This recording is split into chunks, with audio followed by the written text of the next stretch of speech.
ये कहानी है टोनी स्टार्क नाम के एक हीरो की। टोनी बचपन से ही जीनियस था। उसने बहुत छोटी उम्र में ही इंजीनियरिंग के फील्ड में महारत हासिल की थी। टोनी के पिता हॉवर्ड स्टार्क भी एक साइंटिस्ट थे और वो यूएस मिलिट्री के लिए वेपन्स बनाने का काम किया करते थे। टोनी जब 21 साल का था तभी उसके माता पिता एक कार एक्सीडेंट में मारे गए थे। अब कंपनी को टोनी स्टार्क और उसके चाचा ओबाडाया मिलकर चलाते थे। टोनी स्टार्क कंपनी का ओनर था और ओबाडाया कंपनी के manager. Tony Stark US military के लिए एडवांस वेपन बनाता है। टोनी स्टार्क जीनियस था, लेकिन वो एक गैर जिम्मेदार इंसान था जिसके लिए ओबाडाया उससे नफरत करते थे। एक बार टोनी अफगानिस्तान जाता है अपने वेपन्स के डेमो के लिए। वहाँ से लौटते वक्त टोनी पे आतंकवादी हमला हो जाता है जिसमें टोनी स्टार्क घायल हो जाता है और उसके सीने में मिसाइल के टुकड़े घुस जाते हैं। जब टोनी स्टार्क को होश आता है तो वो देखता है कि उसके सीने में एक गैजेट लगा हुआ है जिसको इलेक्ट्रोमैग्नेट कहते हैं, और वो इलेक्ट्रोमैग्नेट वहाँ पे मौजूद येंसेन नाम का साइंटिस्ट लगाता है।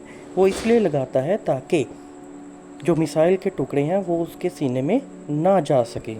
ठीक है, ये जो इलेक्ट्रोमैग्नेट होता है ये एक कार बैटरी से जुड़ा हुआ होता है जो उसे पावर सप्लाई देती है।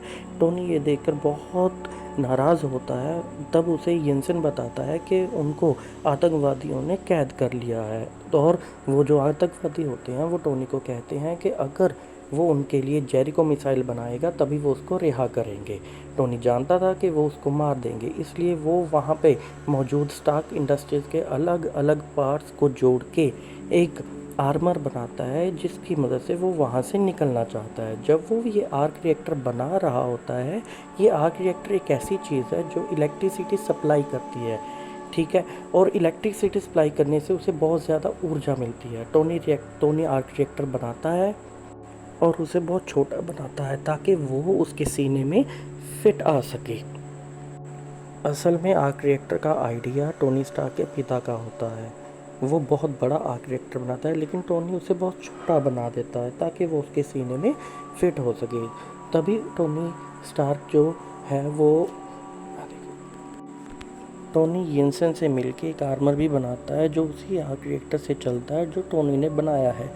इसी आर्मर से टोनी वहाँ से निकलना चाहता है। जब टोनी उस आर्मर को टेस्ट कर रहा होता है तभी बाहर के लोग उस पर हमला कर देते हैं। टोनी अपने आर्मर से उन पर हमला करता है और उनको मार देता है। इस फाइट में येंसेन जो वो साइंटिस्ट होता है वो मर जाता है। टोनी आर्मर को उड़ा ले जाता है और वो अब बहुत दूर जाके रेगिस्तान में गिरता है जहाँ पे उसका दोस्त कर्नल रोड्स उसे बचा लेता है और उसे वापस न्यूयॉर्क लाता है।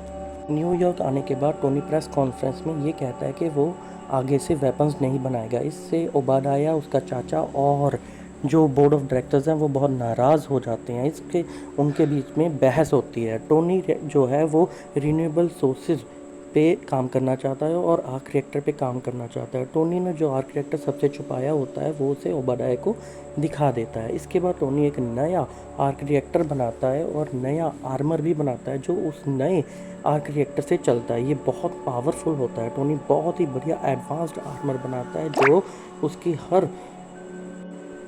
हर बात मानता है। एक पार्टी में टोनी को पता लगता है कि अभी भी स्टार्क इंडस्ट्रीज़ के जो पार्ट्स हैं, जो मिसाइल्स हैं, जो वेपन्स हैं वो सप्लाई हो रहे हैं। इससे टोनी नाराज़ हो जाता है। वो अपना आर्मर पहन लेता है और अफ़गानिस्तान में चला जाता है। वो उसी गांव में जाता है जहाँ पे उसे बंदी बना के रखा गया था। वो सभी वेपन्स को तबाह कर देता है। ओबाडाया को जब इसका बात का पता चलता है तो वो उन्हीं आतंकवादियों से लड़ाई करने पहुँच जाता है। वो असल में शुरू से ही टोनी स्टार्क को मारना चाहता था। इसके लिए उसने आतंकवादियों को कहा था।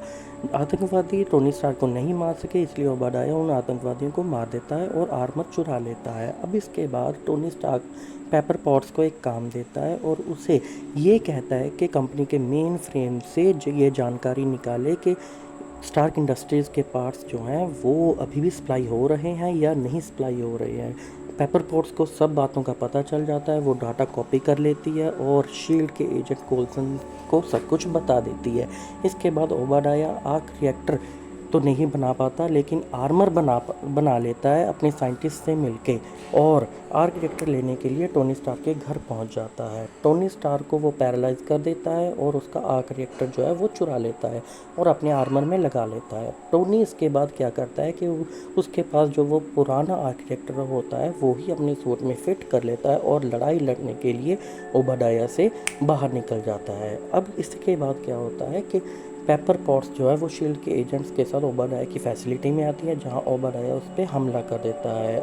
ओबाडाया और आयरन मैन के बीच बहुत बड़ी लड़ाई होती है। अब इसके बाद आयरन मैन ओबाडाया को कंपनी की छत पे ले जाता है, जहाँ पे बड़ा आर्क रिएक्टर लगा होता है।